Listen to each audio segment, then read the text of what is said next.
Jumpa kembali di MT Journey Inspiration of Life. Pagi ini saya mau sharingkan teman-teman dengan tema kesalahan besar jika kita beranggapan sudah percaya Tuhan secara agama sehingga tidak perlu melakukan firman-Nya. Dari landasan kitab Lukas pasal 21 ayat 1 sampai 19 dan kitab Lukas pasal 21 ayat 20 sampai 38. Maksud dari tema ini pagi ini teman-teman, banyak sekali orang-orang yang beranggapan bahwa apabila sudah secara simbolis, secara formalitas, dan secara agama sudah menerima Tuhan itu. Dalam arti kata, kalau di Nasrani teman-teman ada secarik kertas gitu yang isinya bahwa tanda sudah dibaptis itu, tanda sudah menerima Tuhan maupun firman Tuhan. Jadi ada semacam sertifikat teman-teman. Nah waktu kita pegang itu teman-teman,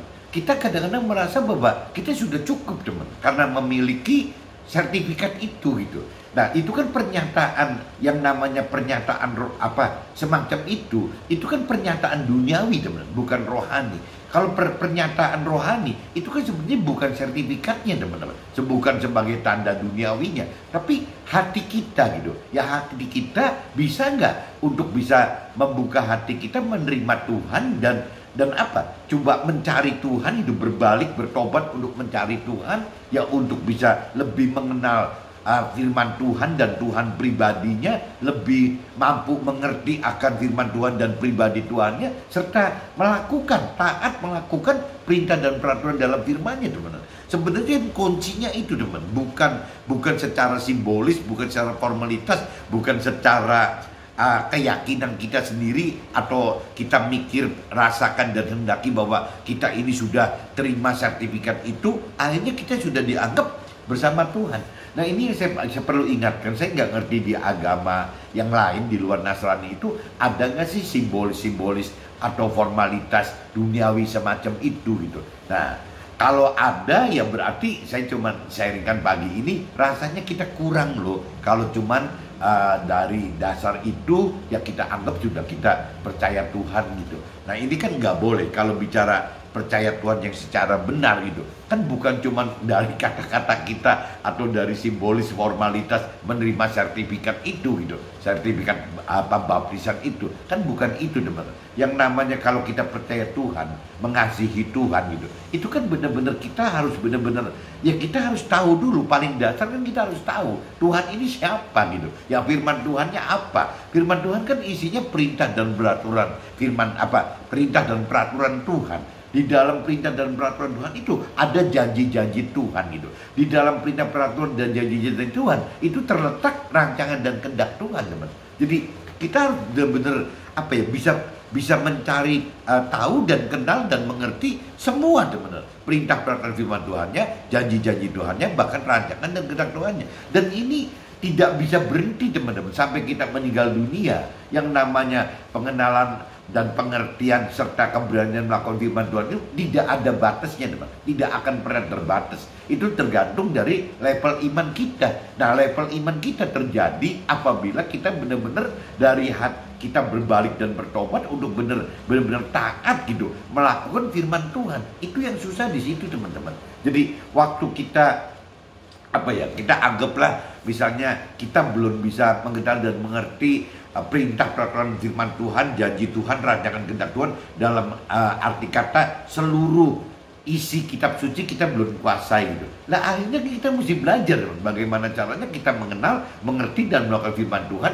sampai katam gitu, katam kitab suci kitanya gitu, firman-firmannya kita lakukan semua gitu. Nah pertanyaannya, waktu kita sudah habis katam pertama, anggaplah begitu gitu, ya kita keluar lagi, ya pengertian akan berubah apabila kita bicara masuk ke dalam katam kedua teman. Jadi menyelesaikan satu periode baca kitab suci itu akan berubah lagi teman. Nanti kita akan masuk lagi ke dalam katam yang ketiga, katam yang keempat, katam yang kelima, dan seterusnya gitu. Jadi kapan habisnya teman? Kita bisa melakukan firman Tuhan. Itu kembali lagi gitu. Setiap katam, pengenalan pengertian akan firman Tuhan kita itu berubah gitu. Ya karena kedalaman pengenalannya berubah, karena kemampuan mengertinya jadi lebih gitu, jadi berubah juga. keberanian untuk melakukan firman-Nya juga makin berani gitu. Karena apa? Karena kita makin mengenal, makin mengerti akan maksudnya Tuhan. Ya target-target yang paling akhirnya teman-teman, apabila kita dewasa rohani, ya beda sekali dengan apa yang target awal kita dari sisi waktu kanak-kanak rohani. Waktu kanak-kanak rohani teman-teman, itu Tuhan seolah-olah mengajak kita, kalau di kitab Nasrani, masuk ke dalam pengalaman-pengalaman di kitab Perjanjian Lama teman. Kalau kita Perjanjian Lama, isinya itu banyaknya teman-teman hal-hal sukses duniawi gitu. Intinya gitu. Tapi begitu kita sudah dewasa rohani, Tuhan akan ajak kita masuk ke dalam kitab gitu, era kitab Perjanjian Baru. Nah, kitab Perjanjian Baru itu sasarannya bukan kesuksesan duniawi teman, tapi keselamatan akhirat gitu. Jadi berubah. Nah, kita sekarang tinggal menempatkan diri kita di mana gitu. Apakah kita pengen tetap tidak tumbuh rohaninya gitu, kebebasan rohaninya, sehingga kita tetap seperti anak-anak rohani, ya nanti eranya dia di sekitaran kita Perjanjian Lama, ya janji-janji Tuhan soal sukses duniawi gitu, bahagia duniawi, bagaimana bisa memenuhi hal-hal duniawi gitu. Nah, itu dikhawatirkan nanti jadi kita malah sombong, angkuh, dan tersesat teman-teman. Tapi begitu kita sudah masuk ke dalam kedewasaan rohani yang lebih gitu, yang kita masuk ke dalam kitab Perjanjian Baru, nah sasarannya udah berubah, bukan target sukses duniawi tapi target akhirat. Berarti bagaimana kita mencari keselamatan akhirat, bagaimana kita mendapatkan damai sejahtera di akhirat, bagaimana kita masuk ke dalam sorga gitu. Ya targetnya itu teman. Jadi berubah sekali gitu. Nah, banyak teman-teman yang belum dalam mengenal mengerti akan firman Tuhan. Kadang-kadang secara simbolis, formalitas sudah terima Tuhan, dianggapnya kita sebagai yang sudah terima Tuhan itu nggak perlu aktif gitu, nggak perlu bergerak, nggak perlu berjaga-jaga, nggak perlu bertindak gitu. Itu kesannya begitu. Jadi semua diborong gitu. Ya kan sudah terima Tuhan, berarti kan Tuhan yang harus proaktif dong. Ya Tuhan yang harus gerakin saya gitu. Padahal kan tidak begitu teman-teman.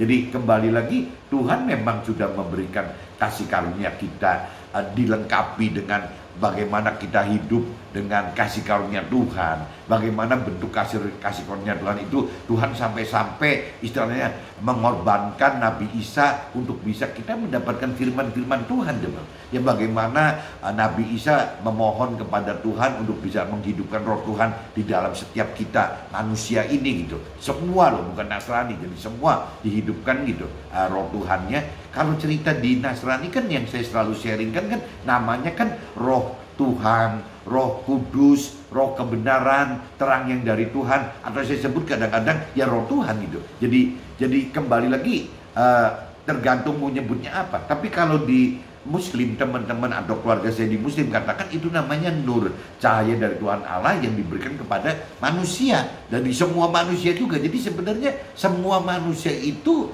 ya sudah ada roh Tuhan gitu. Ya karena Tuhan tahu, ya Tuhan memberikan kasih karunia Tuhan itu yang saya tahu itu cuma dalam bentuk dua teman, firman Tuhan dan roh Tuhan gitu. Karena Tuhan tahu kalau tanpa ada roh Tuhan di dalam kita gitu, ya berarti kita tidak pernah akan bisa mampu mengenal lebih dalam, tidak akan mampu mengerti gitu akan firman Tuhan, dan tidak akan mampu berani melakukan firman Tuhan. Makanya Tuhan lengkapi firman Tuhan dan roh Tuhan. Nah kendalanya banyak orang yang tidak menghidupkan roh Tuhan. Jadi timbulnya alirannya, kalau kayak kita lihat realita di lapangan gitu, ada kelompok yang benar-benar mendalami pengenalan pengertian akan firman Tuhan, ya akhirnya jadi kelompok itu bicara terlalu teoritis teman, terlalu jadikan firman itu terlalu hukum gitu. Tapi juga ada kelompok teman-teman yang isinya itu kurang mendalami dan kurang mengerti akan firman Tuhan, tapi sudah keburu menguatkan gitu urusan rohnya gitu. Jadi bagaimana istilahnya hidup itu bukan dengan imbang firman dan rohnya, tapi bagaimana hidup dengan menguatkan roh. Jadi sama aja kelompok yang pertama teman. Kelompok yang pertama lebih bicara urusan teori rohani gitu. Ya kelompok kedua lebih bicara ngeroh. Nah cuman yang kelompok dua ini mesti hati-hati gitu. Karena kembali lagi, roh di dunia ini kan cuma bukan rohnya Tuhan. Ada roh-roh lain yang di luar Tuhan, dan banyak sekali macam-macam roh itu. Ya tetap Tuhan kategorikan itu roh jahat. Ya meskipun di dalam salah satu roh yang disebut roh jahat itu bisa disebutkan itu ada roh orang tua kita atau leluhur kita yang meninggal, teman-teman. Nah, masalahnya kalau kita bicara kenapa Tuhan katakan bahwa roh orang tua kita atau orang leluhur kita yang meninggal juga disebutnya masuk ke dalam kelompok roh orang-orang jahat. Karena kembali lagi, iblis, setan itu mudah sekali gitu mengkamuflase ya rohnya orang tua kita atau leluhur kita, bahkan rohnya Tuhan bisa ditipu dan bisa dikamuflase padahal rohnya si iblis itu gitu.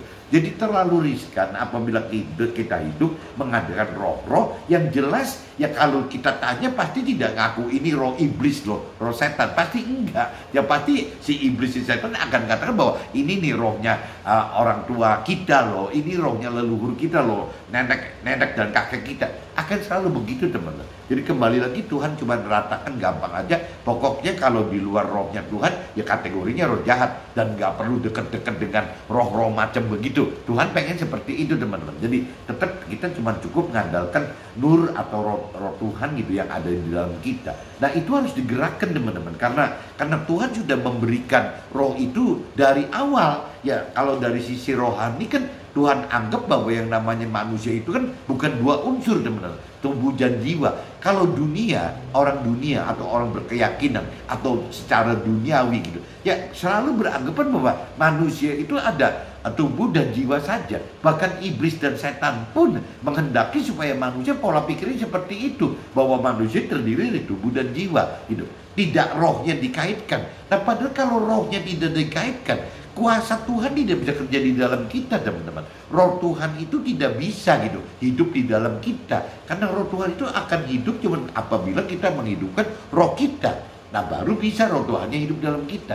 Tapi waktu si iblis tahu bahwa roh Tuhan itu misalnya manusia tahu bahwa ada tubuh, jiwa dan roh itu diisi oleh roh Tuhan. Lah si iblis kan yang merasa keberatan, benar. Ya dengan adanya roh Tuhan di dalam roh kita, otomatis manusia jadi makin sulit untuk dibujuk, ya untuk disasarkan, disesatkan gitu. Makin sulit, teman-teman. Nah, ini timbul pertentangan. Ya kalau iblisnya selalu mengaum-ngaumkan, mengatakan bahwa nggak ada roh Tuhan seperti itu, ada juga tubuh dan jiwa. Nah, kendala-kendala yang timbul dari tubuh dan jiwa ini yang dilakukan oleh orang dunia pada umumnya, teman-teman, yang tidak berpikir untuk menseriuskan itu, tidak terlalu peduli akan ada Tuhan atau tidak ada Tuhan, ada firman Tuhan atau tidak ada firman Tuhan. Ya biasanya orang-orang yang bebas mikir begini ya mengandalkan rasionya gitu, akal budinya si manusia sendiri, atau kalaupun tidak ya mengandalkan manusia lain gitu, akal budi manusia lain. Paling orang dunia seperti itu, teman. Berbeda sekali dengan orang yang mengatakan diri beragama gitu, tapi tidak mengerti akan Tuhan pribadi dan firman Tuhan secara benar. Nah, ini yang tadi saya kategorikan, orang-orang ini adalah kelompoknya orang yang berkeyakinan, teman. Nah, orang yang berkeyakinan itu yang tadi saya katakan bisa jadi timbul dua kelompok gitu. Kelompok satu, kelompok yang terlalu bicara Tuhan dan firman Tuhan itu dipaksakan gitu, secara teori, secara hukum, secara baku gitu ya. Sedangkan yang namanya kelompok yang kedua, kelompok orang yang ngeroh gitu ya, tidak terlalu muatin firmannya, tapi menghidupkan roh Tuhan yang dianggapnya roh Tuhan gitu. Padahal kalau tidak didasari oleh firman, teman, kelompok kedua ini juga bisa tersesat, teman-teman. Jadi kelompok pertama yang mengandalkan terlalu teori firman Tuhan juga tersesat karena tidak mampu mengenal dan mengerti serta melakukan firman Tuhan karena tidak ada menghidupkan roh Tuhan itu. Tapi kelompok kedua, teman-teman, yang terlalu menghidupkan roh bisa nyasar kalau tidak ada landasan firman Tuhannya. Karena roh yang datang itu bisa saja nanti bukan roh Tuhan, tapi roh-roh jahat yang di luar Tuhan. Nah, ini bagaimana caranya kalau kita bicara kelompok 1 dan kelompok 2 ini berarti kurang afdol, teman. Terlalu riskan gitu. Di kelompok 1 terlalu riskan, tidak mampu melakukan firman Tuhan karena tidak mengenal dan tidak mengerti, karena tidak menghidupkan roh Tuhan gitu. Sehingga tidak mengenal, tidak mengerti dan tidak mampu, tidak berani untuk melakukan firman Tuhan karena tidak ada roh Tuhannya gitu. Sebaliknya kelompok kedua karena tidak ada dasar firman, takutnya nyasar gitu. Rohnya bukan roh Tuhan tapi roh jahat yang masuk ke dalam dia. Ya akhirnya dua-duanya gagal semua, teman-teman. Nah, mestinya kalau menurut saya mesti ada yang ketiga, bagaimana kalau kita mau bicara yang benar itu bagaimana kita benar-benar harus kuat teman, bagaimana menguasai teori rohani gitu dari seperti kelompok satu, tapi juga kita harus peka, harus intim teman, bergaul menghidupkan roh Tuhan seperti kelompok yang kedua. Nah, waktu kita menghidupkan firman Tuhan dan roh Tuhan, iblis ini sudah kecele teman, udah nggak bisa apa-apa. Kenapa? Karena nggak mungkin kita nyasar gitu. Ya, kita dengan kekuatan roh Tuhan, dengan kekuatan kelompok dua kan menghidupkan roh gitu. Tapi udah jelas roh Tuhan. Kenapa roh Tuhan? Karena ada dasar firman Tuhannya. Jadi akhirnya nggak mungkin gitu. Nggak mungkin kalau roh Tuhan itu mau bekerja kuasanya apabila di luar firman Tuhan gitu. Di luar perintah peraturan firman Tuhan. Pasti nggak mau kerja roh Tuhannya teman. Nah, ini yang saya maksudkan apa ya. Jadi kita tidak cuma cukup secara simbolis formalitas, kita cuma menerima apa cukup seolah-olah sudah menerima Tuhan gitu ya, mendapatkan satu sertifikat tanda duniawi itu berarti kita nggak usah ngapa-ngapain dengan alasan karena Tuhan kita tuh baik, Tuhan kan sayang, pasti Tuhan menyelamatkan kita. Iya bener, itu nggak ada yang salah gitu. Cuman kan konyol kalau seandainya seperti contohnya anak kecil gitu dalam realita kejadian hidup sehari-hari, anak kecil mau nyebrang jalan gitu ya, tanpa minta bantuan oleh yang lebih dewasa. Lah, apa nggak terlalu resiko teman? Ya karena anak kecil itu tidak belum bisa berpikir bahwa ini kecepatan ini kendaraan dari kanan dengan dari kiri bagaimana, yang namanya lebar jalan itu berapa lebar gitu. Ya kita bisa jalan seberapa cepat, apakah keburu pas bisa nyebrang nggak nanti baru mobil datang. Ya anak kecil kan nggak bisa mikir sejelimet itu, sedetail itu gitu. Yang bisa mikir begitu kan orang-orang dewasa teman. Makanya orang dewasa lebih baik nuntun anak-anak kecil yang mau nyebrang tadi. Nah, kalau anak kecilnya ngeyel gitu, ngotot bahwa, lah saya kan, Tuhan kan sayang saya, ya gini, masa si Tuhan nggak nyelamatin saya waktu nyebrang? Lah coba teman-teman bayangin, ya konyol nggak kalau sampai istilahnya anak kecil itu bisa berkata seperti itu gitu. Jadi anak kecil itu bisa berargumentasi seperti layaknya orang besar, tapi dengan apa? Dengan dalil-dalil yang seperti anak kecil teman-teman. Ya masa si Tuhan nggak nyelamatin saya kan sudah sayang sama Tuhan. Tuhan kan maha kuasa, apa aja bisa. Ya itu pola pikir orang-orang yang belum dewasa rohani itu tanda-tandanya seperti itu teman. Jadi dibalikan lagi, Tuhan yang mesti bekerja semua, Tuhan yang harus proaktif terhadap manusia. Padahal kan realitanya tidak teman. Harusnya kan Tuhan Tuhan misalnya interaksi kepada kita, tapi balik lagi kitanya bagaimana gitu. Ya kalau Tuhan sudah mengundang kita, belum tentu orang mau datang ke Tuhan kok. Kalau Tuhan sudah milih kita, bisa kita juga nggak milih Tuhan. Kenapa? Karena tidak kita datang kepada Tuhan, tidak kita melakukan apa yang Tuhan perintahkan dalam firman-Nya gitu. Nah ini berarti kan diundang dan dipilih pun percuma ya, karena kitanya tidak mau datangi, diundang tidak mau datangi, dan tidak mau melakukan firman-Nya gitu, tidak mau melakukan firman perintah dan peraturan firman-Nya. Nah sedangkan kembali lagi kalau bicara tadi anak kecil dengan orang dewasa secara fisik gitu, secara jiwa, nah sama aja teman-teman. Kalau bicara di dalam rohani pun sama, ada cerita masih kecil anak-anak bahkan balita rohani, bahkan mungkin meningkat jadi anak-anak rohani, bahkan bisa meningkat lagi jadi remaja rohani, bahkan nanti akan meningkat lagi menjadi dewasa rohani teman. Nah tingkatan ini kan tidak boleh berhenti teman-teman. Saya beberapa hari ini ada teman dekat saya gitu yang dulu pernah satu tim kerja bareng-bareng, cuma sekarang udah bisa, sudah wira swasta, jadi saya wira swasta, teman saya juga namanya Bambang gitu juga sudah berwira swasta juga. Nah cuman Bambang ini ya mempunyai seorang anak karena dia broken home, jadi akhirnya si anak perempuan ini dari kecil teman-teman dia sudah hidup hanya dengan Bambang ini gitu. Nah, cuman kebenaran karena Bambang itu dekat dengan saya, jadi akhirnya pernah satu momen waktu Bambang sakit gitu, Bambang harus berobat karena apa ya? Karena lever atau apa gitu, jadi dia harus berangkat ke Tiongkok gitu. Nah akhirnya si anak ini sempat nitip di tempat saya teman. Jadi waktu itu selalu anak-anak saya masih kecil-kecil gitu, jadi anak saya si Lala dan Alvin masih kecil. Nah ya, ini namanya si Sevita gitu. Sevita ini bareng. Jadi akhirnya di rumah saya itu selama beberapa momen gitu. Ya ada saya, ada istri saya, ada si Evi, ya saya bilang Evi, dan ada Lala sama Alvin. Jadi kita tinggal berlima teman-teman. Karena bapaknya, bambangnya ke Tiongkok gitu. Jadi akhirnya kita ya udah deket gitu. Nah, kalau saya pelajari sampai ini hari teman, berkembangnya berjalannya waktu.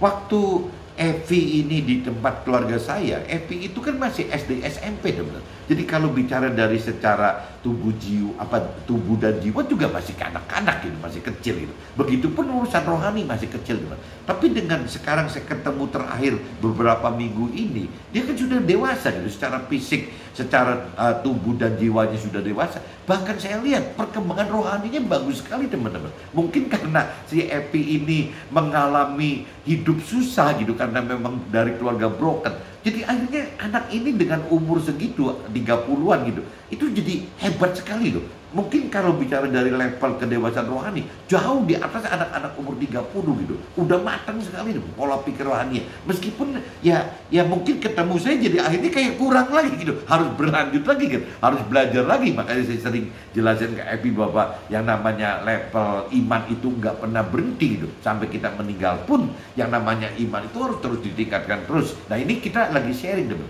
Tapi kalau saya lihat kejadiannya yang real seadanya gitu, ya waktu saya pertama nikah gitu dengan istri saya kan bukan Nasrani teman-teman. Saya kan adat istiadat dan tradisi saja. Tidak punya saya pegangan yang namanya Tuhan Allah. Saya tidak pernah punya pegangan firman Tuhan Allah. Ya saya hidup sesuai apa sih ajaran dan peraturan leluhur saja gitu. Ya saya ikutin aja gitu teman. Ya mungkin bukan jelek ya, baik gitu, daripada tidak ada pegangan apa-apa gitu. Nah saya jadi lakukan itu.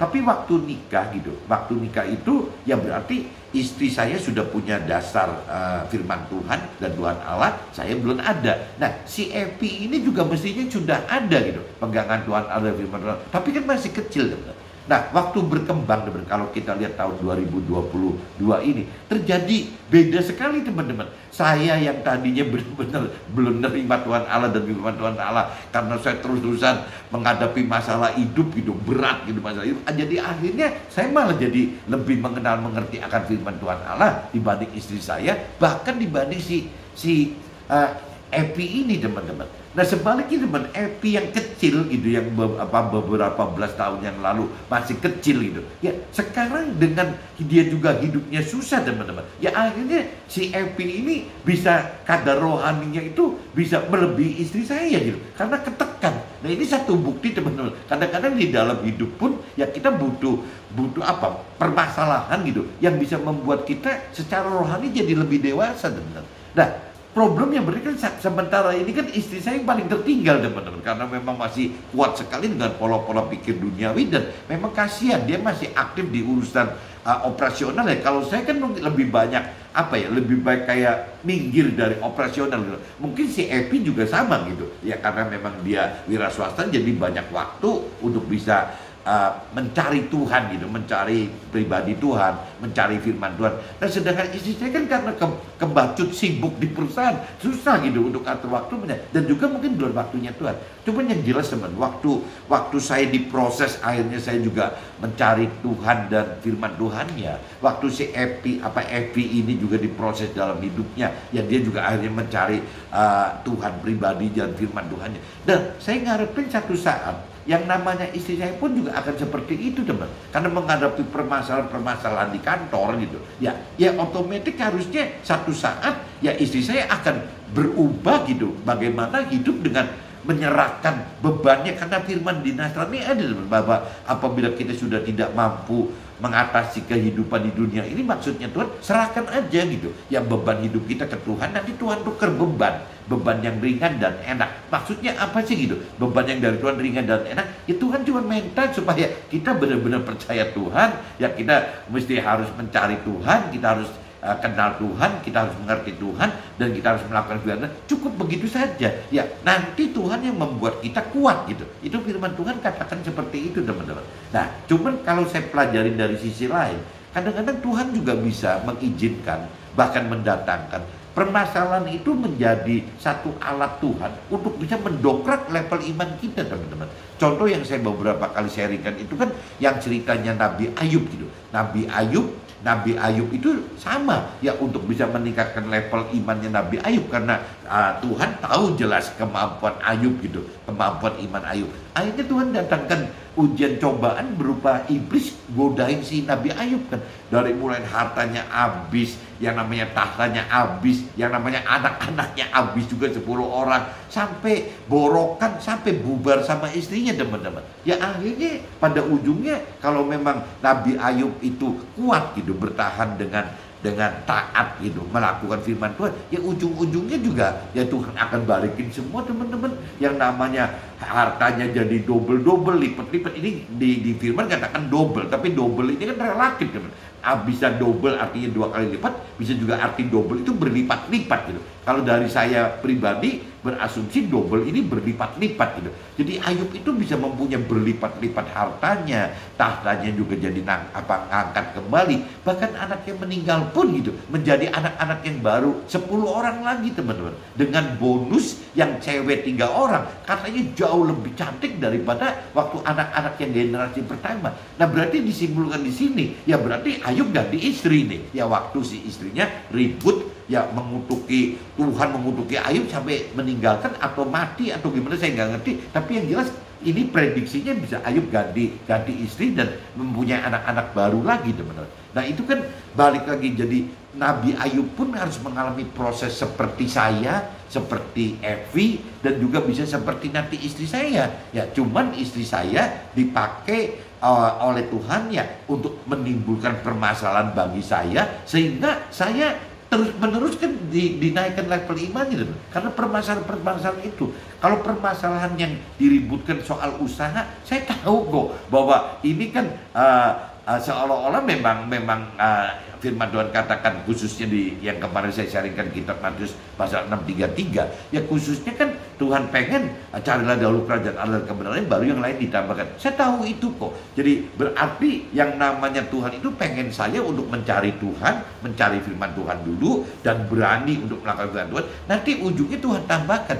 Nah, untuk bisa menggosok saya seperti ini, ya ditimbulkan perselisihan bukan karena urusan usahanya, tapi ditimbulkan karena pribadinya, teman, pribadi antara saya dengan istri saya. Karena pada prinsipnya kan Tuhan tidak pernah mengizinkan bahwa suami istri itu cerai. Nah kalau cerita usaha kan boleh, teman. Kalau misalnya udah mau bubar aja usahanya, cerai gitu, bubarkan usaha bisa. Tapi kalau berkeluarga kan nggak bisa, teman.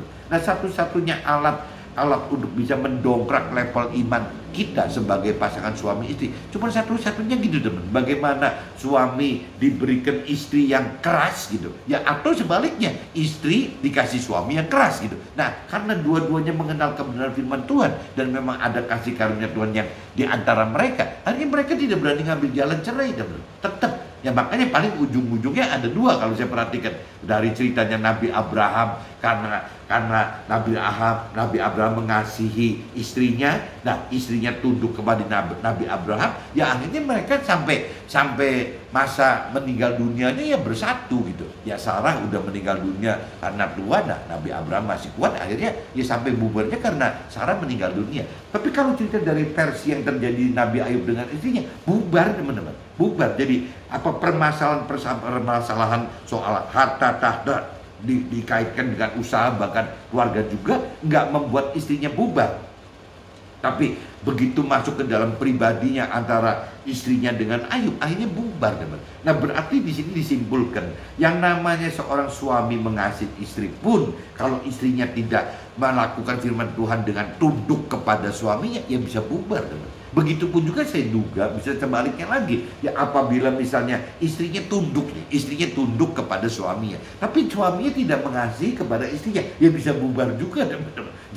Jadi yang benar itu seperti Nabi Abraham dengan Sarah. Bagaimana caranya Nabi Abraham seolah-olah mengasihi Sarah habis-habisan, nah Sarahnya tunduk kepada Nabi Abraham habis-habisan. Nah ini terjadi harmonisasi, teman-teman. Tapi kalau diceritakan Nabi Ayub bisa ada 2 kemungkinan. Nabi Ayubnya mengasihi si istrinya, tapi istrinya tidak tunduk kepada Nabi Ayub. Nah ini bisa bubar.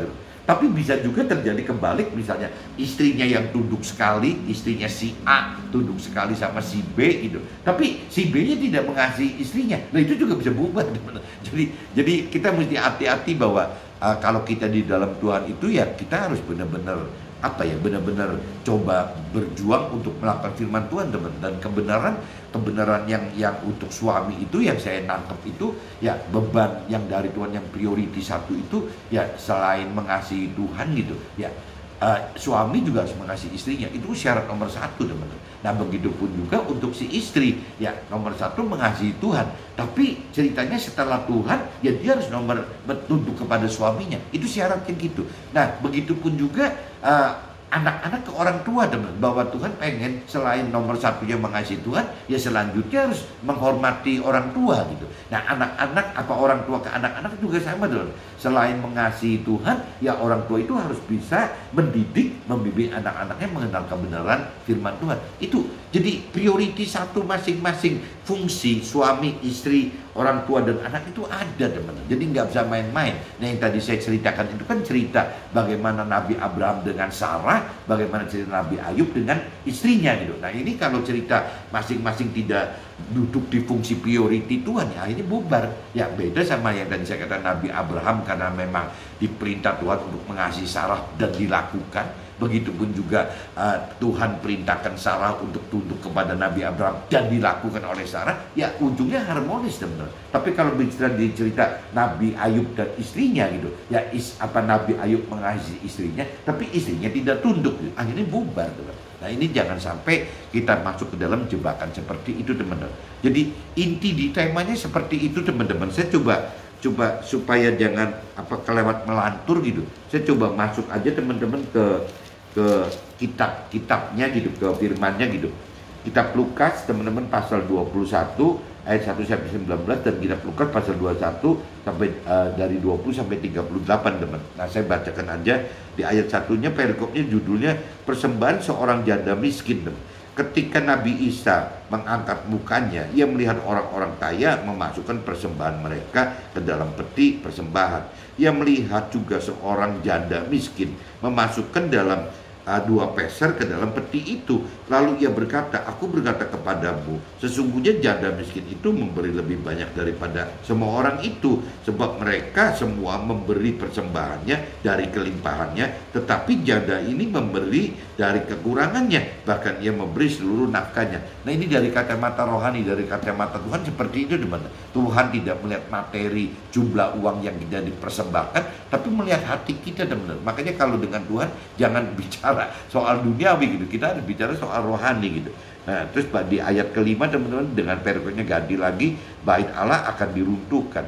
Ketika beberapa orang berbicara tentang bait Allah dan mengagumi bangunan itu yang dihiasi dengan batu yang indah-indah dan dengan berbagai-bagai barang persembahan, berkatalah Nabi Isa, apa yang kamu lihat di situ akan datang harinya di mana tidak ada satu batu pun akan dibiarkan terletak di atas batu yang lain, semuanya akan diruntuhkan.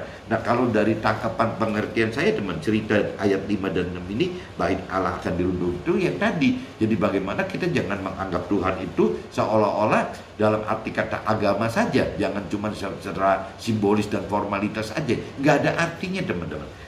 Yang bertuhan yang benar itu adalah apabila kita percaya dan mengasihi Tuhan, adalah tindakan kita melakukan firman Tuhan itu. Kuncinya itu, teman. Bukan ributkan sosok, saya sudah beragama, saya sudah terima Tuhan secara form itu sudah dibaptis. Bukan itu, teman. Itu nggak ada artinya gitu.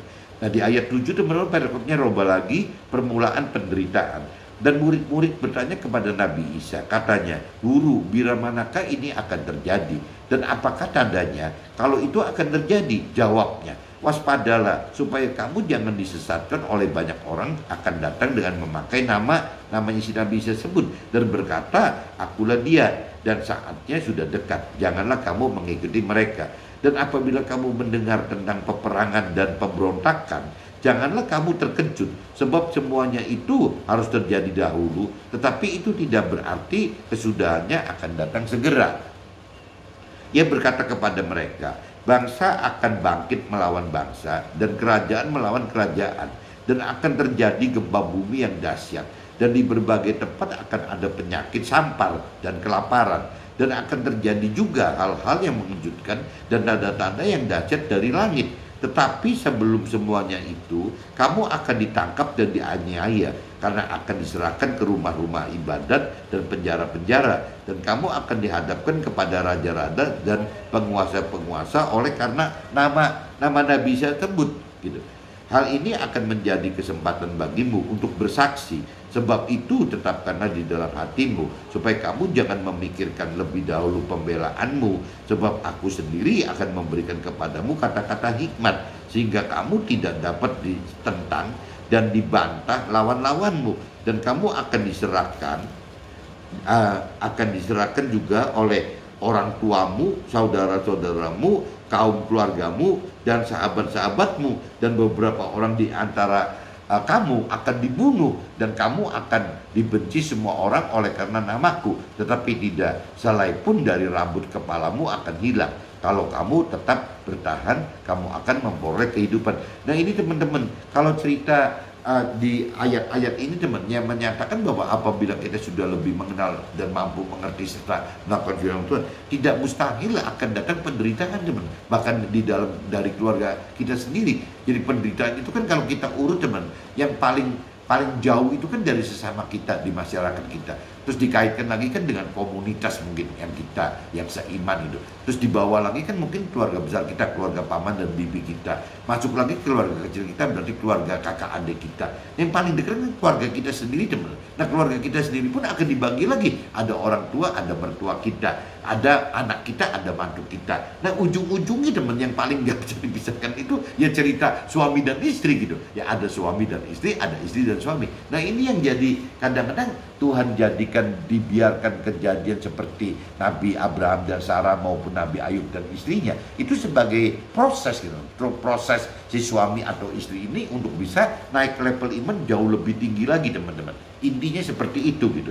Nah kalau saya baca di ayat 20 teman-teman, judul perikopnya berubah lagi tentang runtuhnya Yerusalem gitu.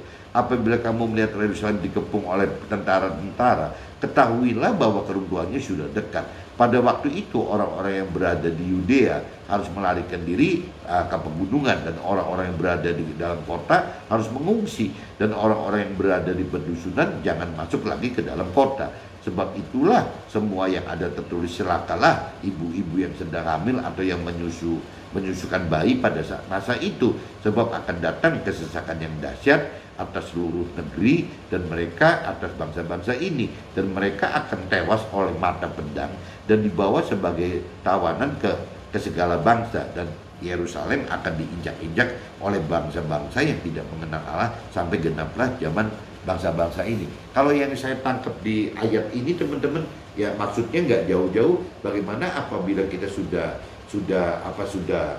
mencari Tuhan dan firman Tuhan, ya kita jangan berbalik teman-teman. Apabila kita berbalik, ya ada risiko nanti ya musuh-musuh kita akan menekan kita gitu teman-teman. Kedatangan anak manusia perumpamaan tentang pohon ara.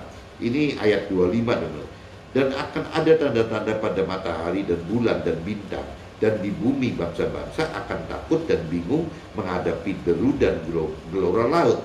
Orang akan mati ketakutan karena kecemasan berhubung dengan segala apa yang menimpa bumi ini. Sebuah kuasa-kuasa langit akan goncang, sebab kuasa-kuasa langit akan goncang.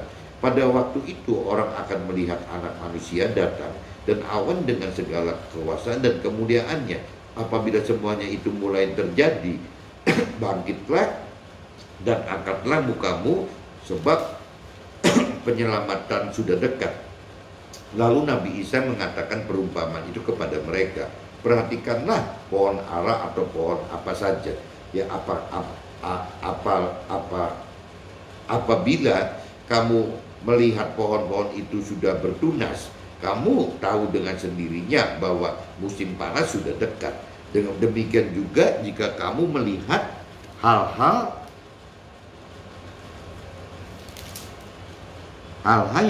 yang itu terjadi, ya ketahuilah bahwa kerajaan Allah sudah dekat. Ya, aku berkata kepadamu, sesungguhnya angkatan ini tidak akan berlalu sebelum semuanya terjadi. langit dan bumi akan berlalu, tetapi perkataanku tidak akan berlalu. Maksudnya firman Tuhan tetap aja, teman. Kalau bicara dunianya kan roba-roba gitu. Nah, ini udah masuk ke dalam nasihat supaya berjaga-jaga di ayat 34, teman-teman.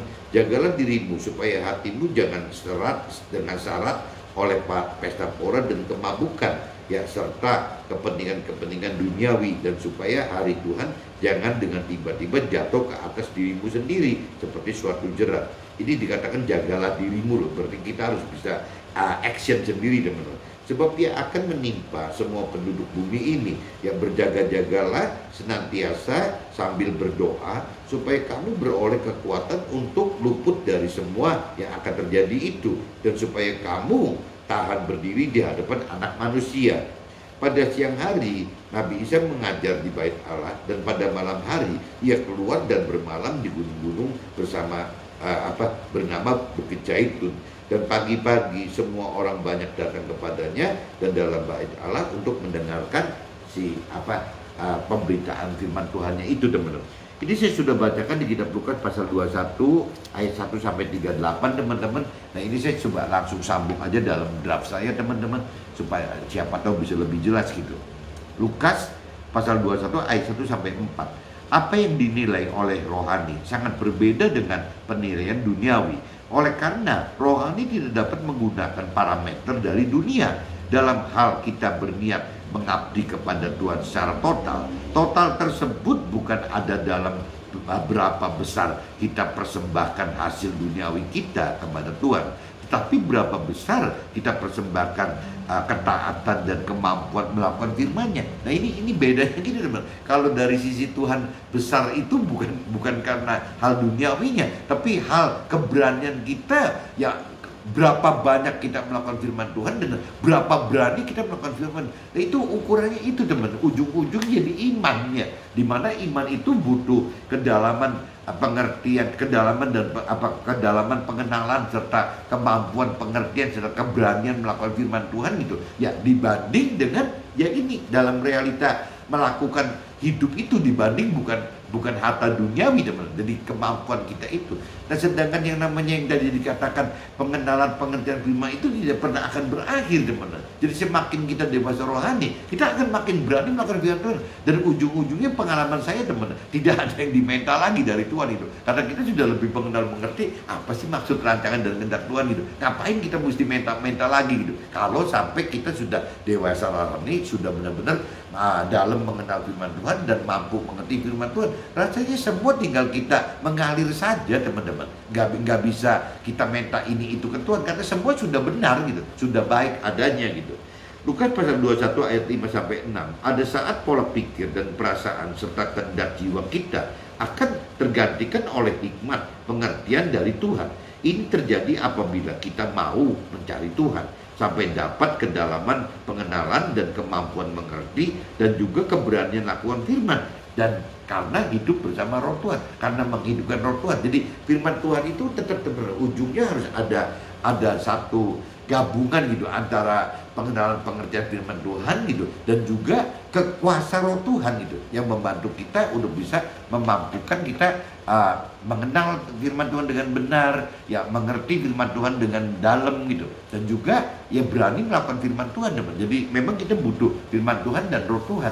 Jadi firman Tuhan sebagai peta kebenaran hidup kita, yang namanya roh Tuhan adalah sebagai kompas kebenaran hidup kita. Itu harus itu harus ada, teman. Kalau nggak bisa berjalan gitu. Lukas pasal 21 ayat 7 sampai 19. Hikmat kita akan tergantikan hikmat Tuhan saat Tuhan berikan kata-kata hikmat sehingga tidak dapat ditentang dan dibawa oleh lawan-lawan kita. Walau kita akan menderita dan dibenci keluarga dan orang-orang di sekitar kita. Nah, ini kalau kita sudah makin bisa menghidupkan roh Tuhan dan firman Tuhan, jadi akhirnya semua yang keluar dari perkataan itu hikmat yang dari Tuhan, teman. Dari pikiran perasaan kehendak Tuhan, bukan dari hikmatnya kita atau manusia gitu. Nah, ini kita mesti belajar ya, teman. Lukas pasal 21 ayat 20 sampai 24. Hikmat Tuhan akan membawa hidup kita pada kehidupan yang baru gitu. Karena kehidupan yang lama telah hilang. Tetapi ya ada saat kesulitan datang dan janganlah kita berbalik dengan kembali Karena kita akan ditawan dan diinjak-injak oleh orang yang tidak kenal Tuhan. Nah ini konsekuensi kita kalau kita berbalik dari bertobat gitu ya, konsekuensinya gitu teman-teman. Kita sudah masuk ke dalam rancangan kehendak Tuhan gitu ya, dalam melakukan perintah firman Tuhan gitu, tapi berbalik akhirnya malah kejebak. Kita masuk ke orang dunia malah diketawain teman, diinjak-injak, bahkan dikucilkan lagi kali, dimusuhin, nggak tahu dah. Lukas pasal 21 ayat 25 sampai 33. Akan datang masa kita takut dan bingung hadapi kehidupan, jika pada saat demikian hati kita tergerak untuk mau mencari Tuhan. Inilah tanda dari Tuhan bagi kita, berbalik dan bertobat dengan hidup lebih mencari Tuhan daripada firman-Nya, dari firman-Nya gitu. Nah ini kadang-kadang nggak bisa disengaja, dan kadang-kadang tidak ada hal yang kebetulan gitu. Jadi seperti contohnya beberapa minggu ini karena si Bambang kontak saya, akhirnya saya sharing dengan Evi. Ya berarti ini tidak kebetulan saya akan coba sharing dengan Evi, dan Evi pun akan sharing dengan saya. Tapi kalau saya nilai memang jadi si Evi ini sudah jauh lebih dewasa rohani. Tapi kalau saya urut ada balita, anak-anak, remaja sama dewasa, mungkin Evi ada di level remaja gitu, remaja rohani. Nah mungkin Tuhan pengen bagaimana Evi berubah dari remaja rohani menjadi dewasa rohani. Nah dengan akhirnya sharing dengan saya, ya mungkin seperti itu teman-teman. Kalau dari sisi rohani seperti itu gitu. Nah Lukas pasal 21 ayat 34 sampai 38. Kesalahan besar jika kita beranggapan asalkan kita sudah secara simbolis dan formalitas sudah percaya dan terima Tuhan, dalam arti kata beragama sebagai satu-satunya Tuhan dan juru selamat, serta sudah terima kasih karunia-Nya, jadi kita merasa tidak perlu berjaga-jaga dari jerat duniawi dengan cara berdoa dan melakukan firman Tuhan serta hidupkan roh Tuhan sebagai kekuatan kita dalam keseharian hidup kita teman-teman. Nah ini kalau kita pertajam lagi teman-teman, ini yang paling penting yang pagi ini saya mau sharingkan itu adalah ya Lukas pasal 21 34 sampai 38. Di sini dikatakan kesalahan besar jika kita beranggapan asalkan kita sudah secara simbolis dan formalitas sudah percaya dan terima Tuhan sebagai satu-satunya Tuhan dan juru selamat kita, serta sudah terima kasih karunia-Nya, ya jadi kita merasa tidak perlu berjaga-jaga dari jerat duniawi dengan cara yaitu berjaga-jaga itu dengan cara berdoa dan melakukan firman Tuhan serta hidupkan roh Tuhan sebagai kekuatan kita dalam mengatasi hidup ini. Nah kadang-kadang banyak salah kaprahnya begitu teman. Banyak orang yang mungkin masih balita rohani, kanak-kanak rohani, bahkan remaja rohani, dengan pola pikir seolah-olah bahwa ya kita tidak perlu aktif pun tidak apa-apa selama kita dalam pikiran perasaan kehendak kita itu mengasihi Tuhan, percaya Tuhan gitu. Toh Tuhan kan maha kuasa, jadi nanti Tuhan yang bisa melindungi kita, yang ini, yang itu ya. Itu karena alasannya begitu teman. Padahal kan Tuhan tidak bisa begitu gitu. Tuhan itu kan kembali lagi ya tergantung kitanya. Ya kita mau seberapa dalam mengenal firman Tuhan, seberapa lebih mampu mengerti firman Tuhan, dan seberapa berani melakukan firman Tuhan. Semakin kita dalam mengenal dan mampu mengerti serta berani melakukan firman Tuhan, ya level iman kita yang ngangkat teman-teman. Jadi seumur hidup kita itu kita dilatih oleh Tuhan bagaimana meningkatkan level iman kita. Ya cerita Nabi Abraham gitu, dari mulai meninggalkan Uskatim itu aja juga membutuhkan iman. Nanti pindah ke kota ini, memadakan terus beriman, terus bagaimana berkembang imannya gitu. Sampai yang namanya Nabi Abraham nungguin Ishak itu sampai lama sekali, hampir 24 atau 25 tahun. Ya itu juga kan percobaan iman. Waktu Ishak ada mau dikorbankan lagi, bukan itu juga percobaan iman lagi gitu. Jadi memang pertumbuhan iman itu, pertumbuhan rohani, kedewasaan rohani atau iman itu tidak berbatas teman-teman. Jadi selalu akan berubah terus gitu. Dari proses ke dalam proses. Nah kita tinggal masalahnya kita nggak boleh berhenti ya. Prosesnya itu ya kita mengikuti apa yang diperintahkan firman Tuhan. Setiap ada perintah firman Tuhan, kita tergerak, rema kita tergerak untuk melakukan itu gitu. Ada dorongan dari hati, Tuhan mau kita lakukan itu. Itu pasti timbul permasalahan teman-teman. Nah permasalahan ini tadi yang seperti Nabi Abraham alami ya, dari mulai ninggalin Uskatim, usahanya ganti-ganti terus sampai punya anak si Ishak kelamaan, sampai Ishaknya mau dikorbankan lagi gitu. Ya itu kan semua kan permasalahan yang Abraham harus hadapi. Nah, lewati permasalahan ini bersama Tuhan gitu, akhirnya Abraham berhasil ya naik level iman sampai disebutnya ya bapak orang beriman, teman. Itu teman-teman. Mudah-mudahan sharing pagi ini akan tema kesalahan besar jika kita beranggapan sudah percaya Tuhan secara agama, secara formalitas dibaptis, secara simbolis mendapat sertifikat, sehingga tidak perlu melakukan firman. Ini salah, teman. Oke, teman. See you. Bye-bye.